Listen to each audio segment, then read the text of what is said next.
출신 오신환 의원입니다. 먼저 최고법원인 대법원에 대법관으로 후보 추천되신 점 진심으로 축하드립니다. 세 번 만에 이 자리에 오신 거죠?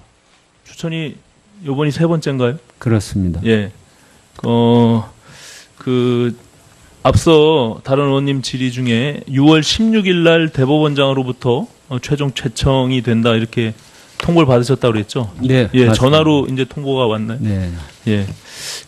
이전에는 후보 추천위원회에서 8명으로 추천이 최종적으로 됐을 때 그때는 어떻게 연락을 받으셨나요?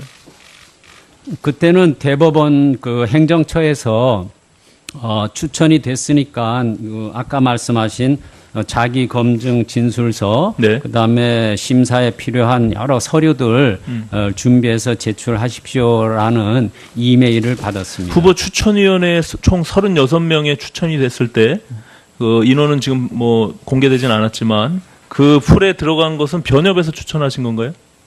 저는 그렇게 알고 있습니다. 그렇게 알고 계시죠? 예. 예. 제가 서면으로 질의를 했는데 서면 답변에는 언론을 보도를 보고 알게 됐다 이렇게 지금 서면 답변을 쓰셨어요. 내용을. 이건 잘못 쓰신 거네요. 그죠? 답변하고. 그 변협에서 저를 추천했다. 변협이 아니라 대법관 후보 추천위원회로부터 네네. 대법관 후보 추천을 최초로 인지하게 된 시점, 시간, 인지 수단 이거 했는데 그건 언론에서 먼저 알았고 예. 그 후에 대법원에서 그런 서류 준비를 하라라는 통지를 받았으니까 제가 인지한 것은 언론 보도를 먼저 알았던 것으로 기억합니다. 네, 좋습니다.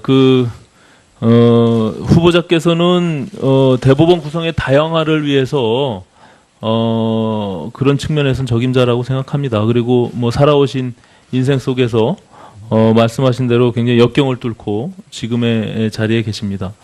또 제가 서면 질의했던 내용들을 보니까 기존에 평생 법관으로서 재직하다가 대법관이 되신 분들과 다른 생각들을 많이 갖고 계신 것들을 제가 발견할 수 있었습니다. 예를 들어서 어제 박정화 후보자와 달리 대법관의 인원을 좀 증원했으면 한다라는 의견 이런 부분도 달리 가지셨고 또 한 가지는 상고법원에 대해서 부정적인 생각을 갖고 계신 것을 발견할 수 있었습니다. 맞습니까? 맞습니다. 예, 대법원의 중점 현안 사업입니다. 상고법원을 만들고자 하는 의지가 그거와 배치된다는 거 알고 계신가요?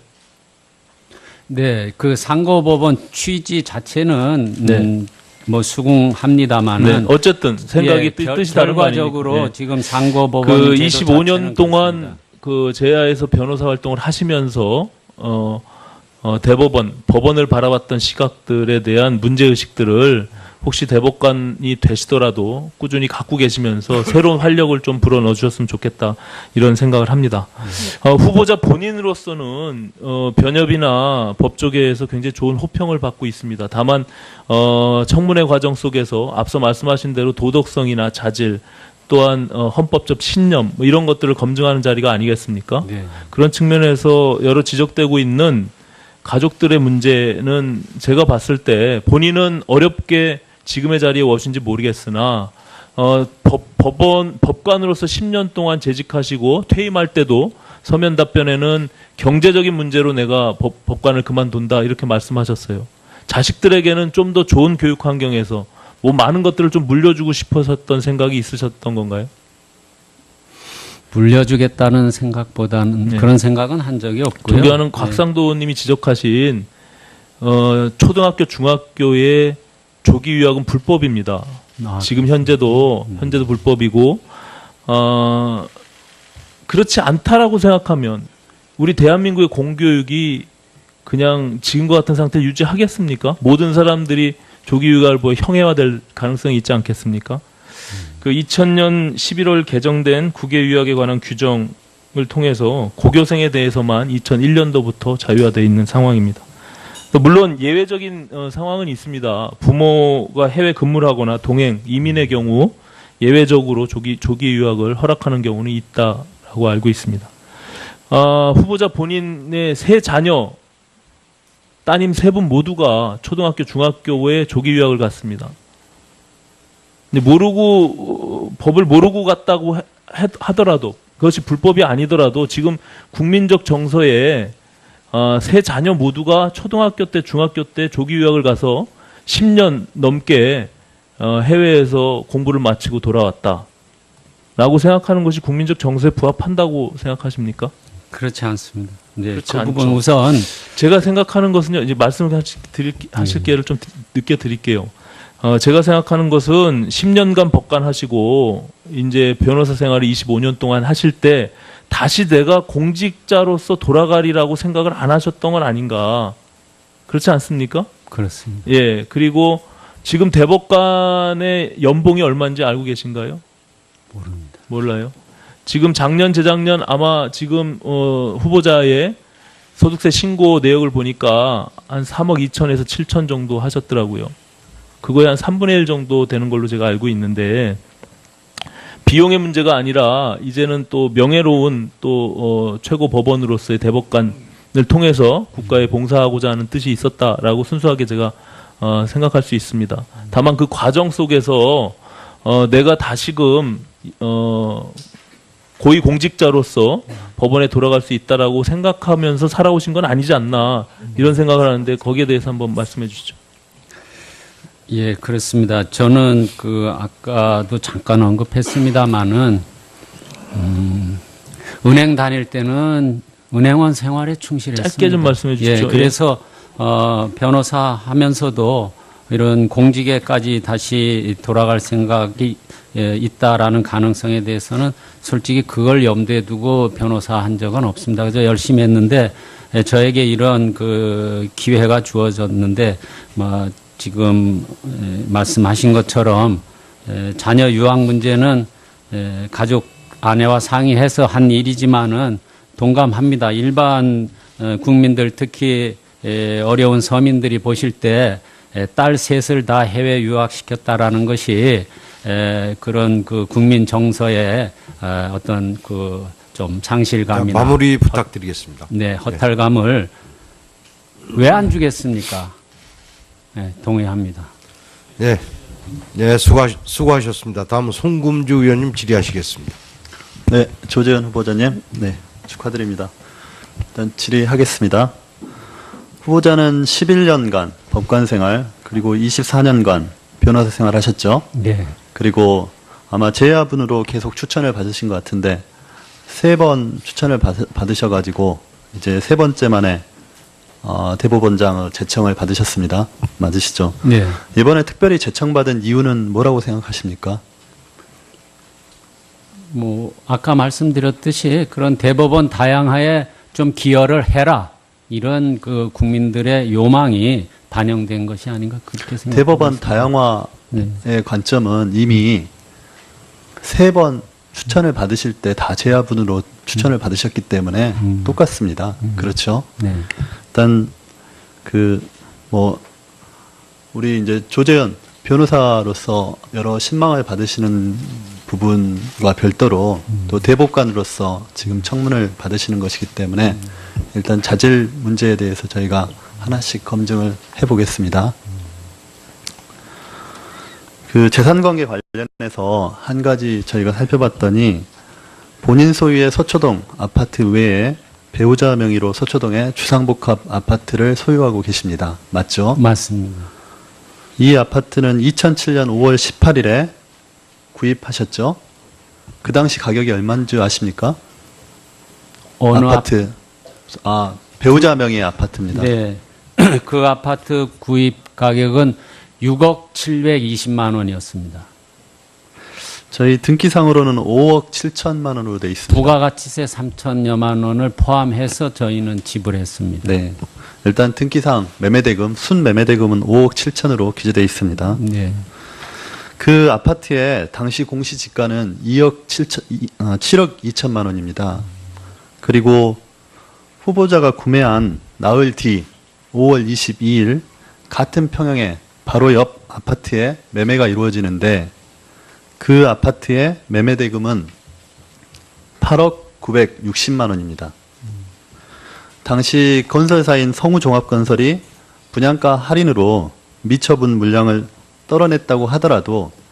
같은 시기에 동일한 아파트의 매매 가격이 거의 3억 가까이 차이가 나는 것입니다. 그 이유에 대해서 알고 계십니까? 지금 슬라이드에도 보시면 제가 그냥 말씀드리는 것이 아니고 등기부상에 기재된 것을 가지고 말씀드리는 겁니다. 두 아파트가 바로 옆 아파트입니다. 그럼에도 불구하고 매매대금 가격이 저렇게 차이가 나고 있습니다. 왜 그런가요? 저희가 매입했던 아파트가 할인 분양을 했다라는 얘기는 들어서 알고 있습니다. 그러니까 시세보다 좀 당연히 쌌으리라고 보고요. 저 8억 9백은 제가 남의 일이라서 잘 모르지만은 할인 분양을 했었다라는 것과 비교해서 보면 저거는 그 분양 가격이 원래 저 수준이 아니었을까 이런 저 생각을 시점에는 합니다. 네. 그 매도인이 성우종합건설이라는 같은 회사이고 같이 그러니까 분양분을 처분하는 단계에 있습니다. 그래서 같은 시기에 왜 가격이 3억 예. 가까이 차이가 나느냐 이런 의문이 드는 것이고 이 매매대금은 어떻게 마련하셨습니까? 제가 그 자료 제출 요구에 말씀드렸듯이 예, 3억 대출 받으셨습니다. 3억 원은 금융기관 대출이고 그 당시에 지금 그 후보자 명의의 아파트가 있는데도 불구하고 예. 추가로 그러니까 분양 그 떨이 처분되는 아파트를 매입한 건 맞죠? 맞습니다. 그래서 이 부분에 대해서는 어쨌든 배우자가 했던지 여하튼 재산 증식을 목적으로 뭐 투기로 볼 여지가 있는 부분입니다. 두 번째, 배우자 찬압 부분에 대해서 말씀드리겠습니다. 뭐 곽상도 의원께서도 여러 차례 지적을 언론을 통해서도 말씀하셨지만 배우자께서 지방세, 자동차세, 국민연금, 주정차 위반 이런 부분에 대해서 체납을 많이 하셨습니다. 근데 저는 체납 자체에 대한 문제제기보다 이 배우자께서 1999년부터 2010년까지 조그만 사업을 하십니다. 음식점을 운영하시는데 이 음식점 운영과 관련된 산재, 보험, 또 고용보험 요에 대해서도 체납을 하셨습니다. 근데 이 부분은 좀 다릅니다. 개인에 대한 그 지방세나 과태료 처분에 대해서 체납을 하는 것과 달리 이 고용보험료 또 산재보험료를 납부하지 않게 되면 피용자, 근로자들에 대한 그 국가가 사업자에게 의무 지어지고 있는 그 보험 의무를 해태하는 문제가 있기 때문에 배우자가 체납하신 것 중에서도 가장 좀 문제점이 많은 부분입니다. 이 부분에 대해서 어떻게 생각하십니까? 네, 다른 무엇보다도 지금 지적하신 것처럼 그런 그 사회보장적 그런 의무에 대해서 해태를 했다라는 것은 굉장히 비난 가능성이 크다는 지적에 공감을 하고 아주 대단히 송구스럽게 생각합니다. 다른 무엇보다도 그렇습니다. 네. 제가 궁금해하는 부분은 임명동이 요청에 사회적 약자, 소수자 보호, 인권 신장 이런 부분에 기여했다는 점을 들어서 임명동의를 구하고 있는데 후보자께서 정말 이 배우자 문제를 차치하고라도 정말 사회적 약자를 위해서 또는 소수자 보호를 위해서 무엇을 하셨는지 이 부분이 좀 명확하지가 않습니다. 평판 좋고 좋은 변호사신 건 맞지만 우리 사회를 위해서 어떤 활동을 하셨는지에 대해서는 과거에 단독판사 시절에 또 영장판사 시절에 25년 전에 어떤 판단을 한 그 부분 외에 어떤 역할을 했는지가 불분명하다는 것입니다. 제가 봤을 때 후보자는 변호사 개업을 해서 가족들을 위해서 변호사 개업을 하고 성실하게 변호사 생활을 해서 돈을 버셨습니다. 그리고 그 돈으로 딸 셋을 모두 미국 사립 중고등학교에 유학을 보내고 강남에 2채의 아파트를 마련하셨습니다. 훌륭한 가장입니다. 그러나 대법관은 그 이상의 역할이 있어야 된다고 생각합니다. 후보자께서 어떤 역할로 지금 그 제야의 추천분으로 대법관 제청을 받으셨는지 그 부분에 대해서 좀 밝혀주시기 바랍니다. 간단하게 답변해 주시죠. 예, 먼저 지적하신 대로 고위 공직자 특히 대법관으로서 요청되는 그러한 이 사회적 의무를 다 했느냐라는 점에서 부족한 부분이 많음을 인정합니다. 그리고 변협에서 저를 추천한 경위에 대해서는 솔직히 변협 안에 또 그런 추천위원회가 있어서 제가 자세히는 모르겠습니다. 예. 그러나 하여튼 아까 말한 그런 점들을 이제는 제야에서도 좀 대법관이 들어가야 되겠다라는 그러한 그런 요청을 변협에서 충분히 고려했던 게 아닌가 그렇게 생각합니다. 네. 네, 수고하셨습니다.